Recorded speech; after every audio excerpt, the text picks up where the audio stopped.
ശബരിമല സ്വർണ്ണ കവർച്ചാ കേസിൽ പ്രത്യേക അന്വേഷണ സംഘത്തിന്റെ കസ്റ്റഡി അപേക്ഷ ഇന്ന് കൊല്ലം വിജിലൻസ് കോടതി പരിഗണിക്കും. അറസ്റ്റിലായ മുൻ ദേവസ്വം പ്രസിഡന്റ് PS പ്രശാന്തിനെയും ബോർഡംഗം അജികുമാറിനെയും കസ്റ്റഡിയിൽ വാങ്ങി വിശദമായി ചോദ്യം ചെയ്യാനാണ് SITയുടെ നീക്കം.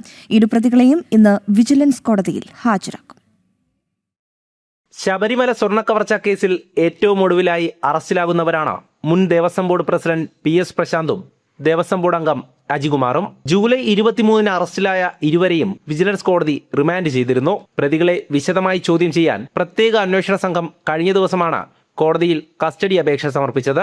ഇന്ന് അപേക്ഷ പരിഗണിക്കുന്ന വിജിലൻസ് കോടതി പ്രതികളെ പ്രത്യേക അന്വേഷണ സംഘത്തിന്റെ കസ്റ്റഡിയിൽ വിടും. ഇരുവരിൽ നിന്നും ലഭിക്കുന്ന നിർണായക വിവരത്തെ തുടർന്നായിരിക്കും അന്വേഷണ സംഘത്തിന്റെ അടുത്ത നടപടി. 2019 സ്വർണ്ണ കവർച്ച മറച്ചുവെക്കാൻ 2025 ദേവസ്വം ബോർഡ് പ്രസിഡന്റായിരുന്ന PS പ്രശാന്ത് ഉൾപ്പെടെ ശ്രമിച്ചതായാണ് SITയുടെ കണ്ടെത്തൽ. എന്നാൽ താൻ തെറ്റൊന്നും ചെയ്തിട്ടില്ലെന്നും അറസ്റ്റ് രാഷ്ട്രീയ പ്രേരിതമാണെന്നുമാണ് PS പ്രശാന്തിന്റെ വിശദീകരണം.